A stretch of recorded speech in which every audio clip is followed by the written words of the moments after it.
Inilah jawaban mengapa kita orang yang masih hidup ini bisa berdoa buat orang-orang yang telah meninggal dunia. Mereka membutuhkan doa-doa kita. Mereka membutuhkan support dari kita. Salam damai sejahtera saudara-saudaraku yang terkasih, pecinta firman Tuhan. Berjumpa kembali dengan Bible Learning with Father Joseph. Bagaimana kabar Anda hari ini? Izinkan saya di video kali ini, saya mau menyapa secara khusus para oma, opa dimanapun Anda berada. Termasuk juga para suster-suster eyang, yaitu biarawati-biarawati yang sudah pensiun, yang tinggal di komunitas-komunitas. Apa kabar Anda? Saya berharap oma, opa ini, para eyang ini dalam keadaan sehat, penuh sukacita dan kasih. Dan juga jangan pernah lupa, oma, opa, dan para eyang selalu tidak pernah lelah menjadi pendoa untuk keluarganya dan juga untuk orang-orang di sekitarnya. Ini menjadi sangat penting. Mengapa? Karena anak-anak, cucu, ketika mereka masih muda, mereka sedang giat-giatnya mengejar impian mereka, sekolah mereka, kuliah mereka, pekerjaan mereka, cita-cita mereka yang sedang mereka kejar. Kadang-kadang mereka lelah, kadang-kadang mereka babak belur, kadang-kadang mereka tidak berdaya, dan juga kadang-kadang mereka lupa berdoa. Maka dari itu, doa-doa eyang, doa-doa oma dan opa selalu menjadi oase, kekuatan bagi keluarganya. Dari situ kita berterima kasih untuk para eyang, oma, opa yang selalu berdoa buat kita. Nah, saudara-saudaraku, Gereja Katolik begitu memasuki bulan November, seolah-olah tancap gas. Mengapa saya katakan demikian? Bagaimana tidak? Tanggal 1 November, langsung kita merayakan Hari Raya Semua Orang Kudus. Besok harinya, tanggal 2 November, langsung gereja memperingati arwah-arwah orang beriman yang telah meninggal dunia. Saudara-saudara, kalau kita pikir-pikir, kita lihat betapa luar biasanya gereja diwarisi oleh iman para rasul, oleh ajaran Kristus sendiri untuk bisa menyalurkan berkat-berkat, rahmat-rahmat kepada orang beriman, kepada para umat, sebuah asupan yang bergizi, sebuah makanan rohani supaya umatnya bisa memiliki hidup yang sejati. Nah, saudara-saudara, izinkan saya di hari ini saya membahas langsung Hari Raya Semua Orang Kudus dan juga hari peringatan arwah orang beriman. Kalau kita lihat bacaan-bacaan yang ditawarkan oleh perayaan Ekaristi tanggal 1 November, kita langsung melihat bagaimana gereja menawarkan bacaan dari kitab Wahyu, Wahyu bab 7. Di mana di situ diceritakan penglihatan akan masa depan yang dilihat oleh Yohanes, penulis kitab Wahyu. Dia memberi kesaksian seperti ini di bab 7 ayat 4. Dan aku mendengar jumlah mereka yang dimeteraikan itu. Jumlahnya berapa? Anda pasti sudah bisa menebak, yaitu 144.000. Siapa saja mereka? Dikatakan mereka itu semua dari suku keturunan Israel. Saudara-saudara, kalau orang banyak di stadion misalnya, di keramaian, apakah Anda mudah menghitungnya? Ini jumlahnya 144.000. Bisa dibaca secara simbolis juga untuk menggambarkan jumlah yang sangat banyak. Tidak mudah menghitung jumlah 144.000. Mereka adalah keturunan Israel, sebuah bangsa yang memang sudah dipilih oleh Allah. Ada perjanjian khusus antara Allah dengan Abraham serta keturunannya. Pertanyaannya, lalu orang-orang di luar Israel bagaimana posisinya? Di mana mereka? Apakah mereka juga memiliki tempat dalam kerajaan surga? Dilanjutkan di ayat 9. Kemudian daripada itu, aku melihat suatu kumpulan besar orang banyak yang tidak terhitung jumlahnya. Saudara-saudara, 144.000 aja sudah banyak sekali. Nah, ternyata Yohanes melihat ada kelompok lain lagi. Jumlahnya tidak terhitung banyaknya. Maka lebih dari 144.000. Siapa saja mereka? Dikatakan mereka adalah segala bangsa dan suku, kaum dan bahasa. Ternyata Allah juga menyelamatkan, memberi tempat untuk orang-orang di luar Israel yang juga berkat jasa Yesus Kristus mereka boleh mengenal Allah. Termasuk juga dengan kita, termasuk juga dengan orang tua kita, nenek moyang kita yang sudah mengenal Kristus. Saudara-saudaraku yang terkasih, sebuah pertanyaan menggelitik.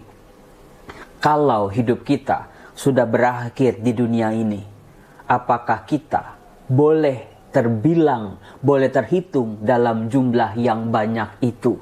Romo sedang diusahakan, Romo sedang diperjuangkan sekarang ini, Romo.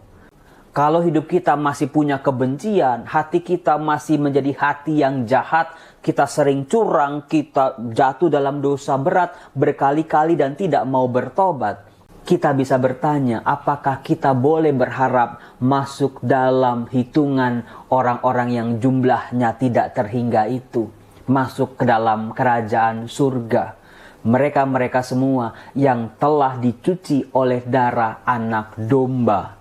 Nah, yang luar biasanya saudara-saudaraku, di ayat 14 dikatakan, mereka ini adalah orang-orang yang keluar dari kesusahan besar. Saudara-saudara, kayaknya kalau kata kesusahan besar kita langsung teringat pada apa? Coba, ketika manusia jatuh dalam dosa, Adam dan Hawa, mereka terusir dari Taman Eden. Di situ laki-laki akan bersusah-susah mengolah tanah. Sementara perempuan, mereka bersusah-susah dalam bersalin. Jadi saudara-saudaraku yang terkasih, begitu manusia terusir dari Taman Eden, hidupnya penuh dengan kesusahan demi kesusahan. Tetapi jangan pernah kita lupa bahwa kalau kita mampu melewati kesulitan demi kesulitan, tantangan demi tantangan dalam kehidupan kita, kita masih tetap percaya pada kuasa darah anak domba. Dan kalau kita berhasil keluar dari kesusahan besar itu, kita boleh berharap masuk dalam bilangan orang-orang yang diselamatkan itu. Nah, saudara-saudaraku yang terkasih, saya tahu apa yang ada di pikiran Anda. Romo, terus bagaimana Romo caranya supaya kita bisa punya keyakinan yang teguh nanti ketika hidup kita selesai di dunia ini, kita boleh masuk dalam kerajaan surga? Dijawab secara luar biasa oleh pemazmur dari Mazmur bab 24. Ketika pemazmur bertanya, siapakah yang boleh berdiri di tempat Allah yang Maha Kudus?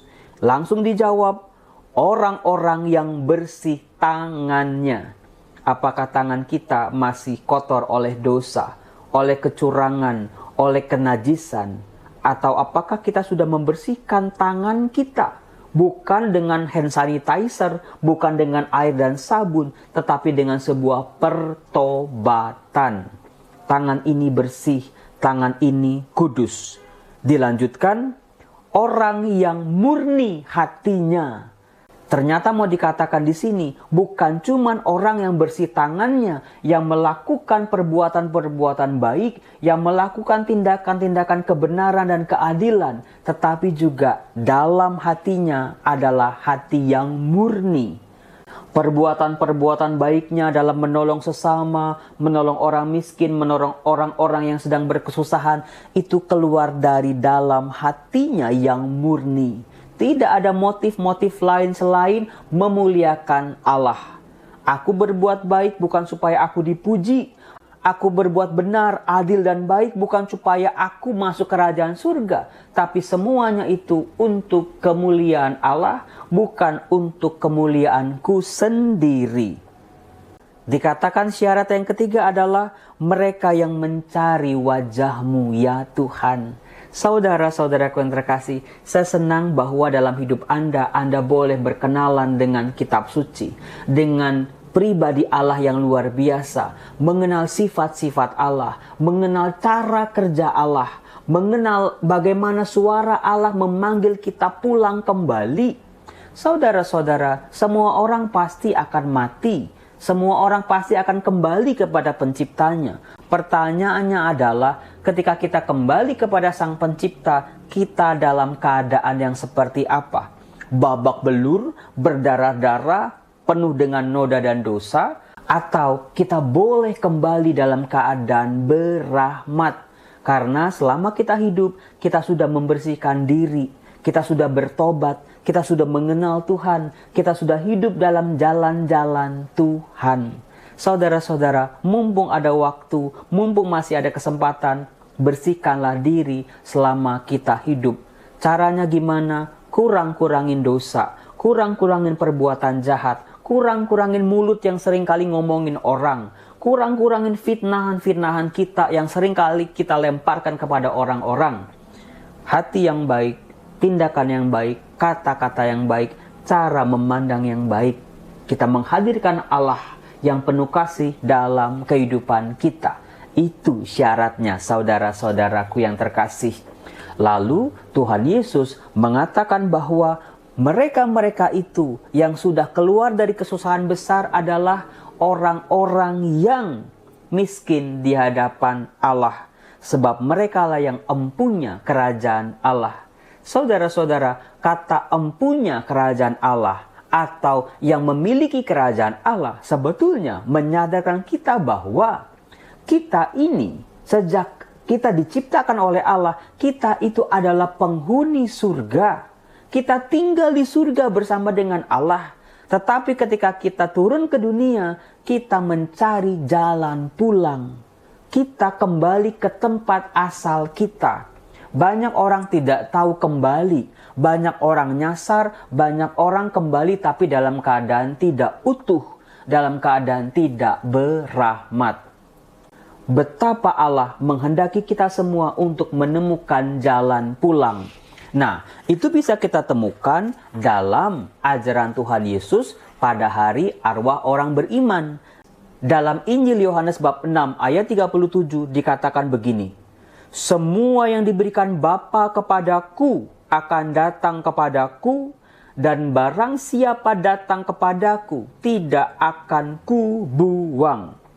Dilanjutkan di ayat 39, supaya dari semua yang telah diberikannya kepadaku jangan ada yang hilang, tetapi supaya kubangkitkan pada akhir zaman. Saudara-saudara, inilah luar biasanya dari kasih Allah yang ditampilkan oleh Tuhan Yesus dalam sabdanya kali ini. Betapa Tuhan mengharapkan kita, jangan ada satupun di antara kita yang hilang. Jangan ada satupun di antara kita yang tidak bisa kembali pulang. Jangan ada satupun dari antara kita yang tersesat. Saudara-saudara, Allah mengharapkan kita untuk kembali pulang ke rumah kita sebagaimana kita berada sebelumnya. Nah, dari situ gereja lagi-lagi menghadirkan sebuah rahmat yang luar biasa bagi arwah-arwah orang beriman ketika mereka kembali ke surga dalam keadaan belum berahmat, dalam keadaan kotor, dalam keadaan belum sempat bertobat. Mereka harus dipersiapkan dulu untuk bisa bersatu dengan Allah. Inilah titik pentingnya yang dikatakan oleh Santo Paulus kepada jemaat di Filipi, yaitu dalam Kristus ada persekutuan roh. Inilah jawaban mengapa kita orang yang masih hidup ini bisa berdoa buat orang-orang yang telah meninggal dunia. Mereka membutuhkan doa-doa kita. Mereka membutuhkan support dari kita dalam proses pembersihannya menuju rumah Bapa. Saudara-saudaraku terkasih, jangan pernah lelah untuk mendoakan arwah-arwah orang beriman selama kita masih hidup. Itulah arti persekutuan, saling menolong, saling membersihkan, saling menopang dalam Kristus Yesus. Seperti halnya saya sebagai seorang imam mendoakan umat saya untuk pertobatan mereka, demikian juga umat beriman mendoakan saya sebagai seorang imam supaya menjadi imam yang baik. Demikian pun kita dalam persekutuan roh, selama kita masih hidup, kita juga bisa mendoakan arwah-arwah orang beriman. Saudara-saudaraku terkasih, hari ini jangan lupa untuk ke gereja merayakan Ekaristi. Besok juga jangan lupa pergi ke gereja. Kita bawa arwah-arwah orang beriman, keluarga kita, orang-orang yang kita kenal. Hadirkan mereka sungguh-sungguh. Jangan Anda cuma tulis namanya langsung kasih kepada imam untuk didoakan. Anda, kita semua, gereja, mendoakan mereka dengan tulus. Kita mengenang kebaikan-kebaikan mereka. Kita menghadirkan mereka dengan memori-memori kasih, cinta yang pernah mereka perbuat. Semoga dosa-dosa mereka diampuni, semoga cinta, pengorbanan mereka, kebaikan mereka menjadi persembahan yang hidup di hadapan Allah. Salam damai sejahtera, Tuhan Yesus memberkati kita semua. Salam.